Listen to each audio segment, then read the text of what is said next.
ஆண்டவராகிய இயேசு கிறிஸ்துவின் நாமத்தில் காலை வாழ்த்துக்கள். இன்றைய மன்னா புலம்பல் 3:25-26 தமக்கு காத்திருக்கிறவர்களுக்கும் தம்மை தேடுகிற ஆத்துமாவுக்கும் கர்த்தர் நல்லவர். கர்த்தருடைய இரட்சிப்புக்கு நம்பிக்கையோடே காத்திருக்கிறது நல்லது. இங்கே தெளிவாக எரேமியா தீர்க்கதரிசி சொல்லுகிறார், கர்த்தருக்கு காத்திருக்கிறவர்களுக்கும் தம்மை தேடுகிற ஆத்துமாவுக்கும் கர்த்தர் நல்லவர். அவரை நாம் தேடும்போது, அவருக்கு நாம் காத்திருக்கும் போது அவர் மிகவும் நல்லவராகவே இருக்கிறார். கர்த்தர் எதிலெதிலெல்லாம் நமக்கு நல்லவர், அவரை நம்ம தேடும்போது அவர் நல்லவர் என்பதை நாம் ருசித்து பார்க்க முடியும்.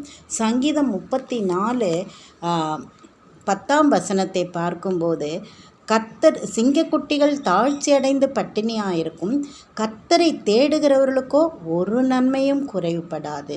அது மாத்திரமல்ல, கர்த்தர் நல்லவர் என்பதை ருசித்து பாருங்கள், அவர் மேல் நம்பிக்கையாக இருக்கிற மனுஷன் பாக்கியவான். இங்கே சொல்லுகிறார் எரேமியா புலம்பல்ல, தமக்கு காத்திருக்கிறவருக்கும் தம்மை தேடுகிற ஆத்துமாவுக்கும் கர்த்தர் நல்லவர். இங்கு சங்கீதம் 34:10 என்ன சொல்லுகிறது? சிங்கக்குட்டிகள் தாழ்ச்சியடைந்து பட்டினியாயிருக்கும், கர்த்தரை தேடுகிறவர்களுக்கோ ஒரு நன்மையும் குறைவுபடாது. அப்படியாக நாம் கர்த்தரை தேடும்போது நமக்கு ஒரு நன்மையும் குறைவுபடாது. அவர் தம்மை தேடுகிற ஆத்துமாவுக்கு கர்த்தர் நல்லவராகவே இருக்கிறார். அவருக்கு நாம் காத்திருக்கும் போதும் அவர் நல்லவராகவே இருக்கிறார். கர்த்தருடைய இரட்சிப்புக்கு நம்பிக்கையோடு காத்திருக்கிறது நல்லது.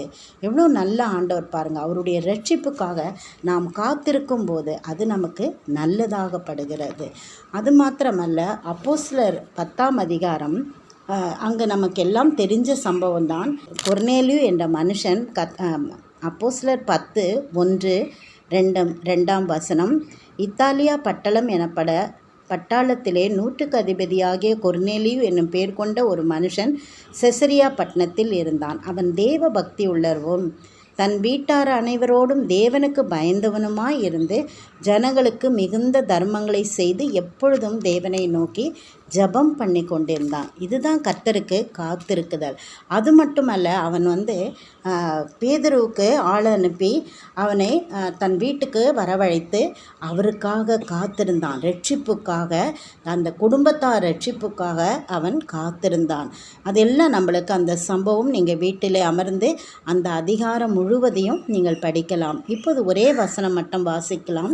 10:24 மறுநாளிலே செசரியா பட்டணத்தில் பிரவேசித்தார்கள். கொர்நேலியு தன் உறவின் முறையாரையும் தன்னுடைய விசேஷ சிநேகிதரையும் கூட வரவழைத்து அவர்களுக்காக காத்திருந்தான். அவர்களுக்காக, அதாவது பேதருக்காக, அவருடைய கூட வருகிற அவருடைய கர்த்தருடைய பிள்ளைகளுக்காக அவன் காத்திருந்தான். ஆண்டவருடைய ஊழியக்காரர்கள் பேதுரு வருகிறார் என்று சொல்லி தன் உறவின் முறையார் எல்லாரையும் கூட்டி ரட்சிப்புக்காக அவன் காத்திருந்தான். ரட்சிப்பை அறிந்து கொள்ள வேண்டும் என்று காத்திருந்தான். அப்புறம் நம்ம எல்லாருக்கும் தெரியும், பேதுரு மூலம் அந்த குடும்பத்தார் அங்கே காத்திருந்த யாவரும் அவருடைய வசனத்தை கேட்டு அவருடைய நாமத்தினாலே பாவ மன்னிப்பை பெற்றுக்கொண்டது மட்டுமல்ல, அவர் மூலமாக பேதுரு மூலமாக அவர்கள் ஞான ஸ்நானம் கூட பெற்றுக்கொண்டார்கள். காத்திருக்கிறது, எதற்கு காத்திருந்தார்கள்? வேறு எதுக்கும் காத்தில்லை, பணத்துக்கோ பொருளுக்கோ காத்தில்லை, ரட்சிப்புக்காக அவர்கள் காத்திருந்தார். தன் குடும்பத்தார் அனைவரும் ரட்சிக்கப்பட வேண்டும் என்று காத்திருந்தார். தேவன் அவரை ஏற்கனவே முன் தெரிந்து கொண்டபடியால் அவரை சரியான பாதையில் நடத்தினார். பேதுருவுக்கு தரிசனமாகி அங்கு அவரோடு பேசி, என்ன அழகாக நாம் அவருக்காக காத்திருக்கும் போது, அவரை நாம் தேடும்போது அவர் நமக்காக கிரியை நடப்பிக்கிற தேவனாய் இருக்கிறார். அதே போல் லூக்கா 2:25 கூட நாம் பார்க்கலாம். லூக்கா 22:25 அப்பொழுது சிமியோன் என்னும் பேர் கொண்ட ஒரு மனுஷன் எருசலேமில் இருந்தான். அவன் நீதியும் தேவபக்தியும் உள்ளவனாயும் இஸ்ரவேலின் ஆறுதல் வர காத்திருக்கிறவனாயும் இருந்தான். அவன் மேல் பரிசுத்த ஆவி இருந்தார். அவன் இஸ்ரவேலின் ஆறுதல் வர காத்திருக்கிறவனாய் தேவாலயத்திலே தரித்திருந்து காத்திருந்தான். அது மட்டுமல்ல, அவன் 27 பார்க்கும்போது அவன் ஆவியின் ஏவுதலினால் தேவாலயத்தில் வந்திருந்தான். இயேசு என்னும் பிள்ளைக்காக நியாயப்பிரமாண முறைமையின்படி செய்வதற்கு தாய் தகப்பன்மார் அவரை உள்ளே கொண்டு வருகையில் அவன் அவரை தன் கைகளில் ஏந்தி கொண்டு தேவனை ஸ்தோத்தரித்து என்று சொல்லி பார்க்கிறோம். உம்முடைய இரட்சணியத்தை என் கண்கள் கண்டது என்று சொல்லி 32ஆம் வசனத்தில் நாம் வாசிக்கிறோம். அவரை குறித்து அவன் கேள்விப்பட்டு அதிகமாக காத்திருந்தான். பாருங்க, அவ்வளோ வயதானவராக இருந்த போதிலும் தேவனுடைய ரட்சிப்புக்காக, தேவனை இரட்சணியத்தை காணும்படியாக, இயேசு கிறிஸ்துவை காணும்படியாக அப்படியாக காத்திருந்தான். நீங்களும் நானும் கூட நாம் எதற்காக காத்திருக்கிறோம்? கர்த்தருடைய இரகசிய வருகைக்காக நாம் இப்போது காத்திருக்கிறோம். ரட்சிக்கப்பட்ட நாம் கர்த்தருடைய இரகசிய வருகைக்காக நாம் காத்திருக்க வேண்டும். அவரை அதிகமாய் தேட வேண்டும். அப்போதான் அவர் நம்ம மேலே பிரியமாய் இருப்பார். அவருடைய ரட்சிப்புக்கு நம்பிக்கையோடு காத்திருக்கிறது நல்லது. தம்மை தேடுகிற ஆத்துமாவுக்கு கர்த்தர் நல்லவராகவே இருக்கிறார். அப்படியாக நம் அனைவருக்கும் கர்த்தர் நல்லவராக இருக்க வேண்டுமானால் நாம் அவருக்கு காத்திருக்கிறவர்களாக, அவரை தேடுகிறவர்களாக நாம் இருக்கும்போது கர்த்தர் நம்மையும் ஆசீர்வதித்து நமக்குரிய எல்லா ஆசீர்வாதங்களையும் அவர் கொடுப்பார். கர்த்தர் தாமே இந்த வார்த்தையை ஆசீர்வதிப்பார். ஜெபிக்கலாம். கர்த்தரை ருசித்து அறிந்து கொண்டேன், எவ்வளவு எவ்வளவு அன்பானவர், உலகம் முழுவதிலும் கண்டதில்லை, இயேசு என் அருகிலுள்ளார். ஆனந்தம் எனக்கு கிடைத்தது, என் வாழ்க்கையே மாறினது.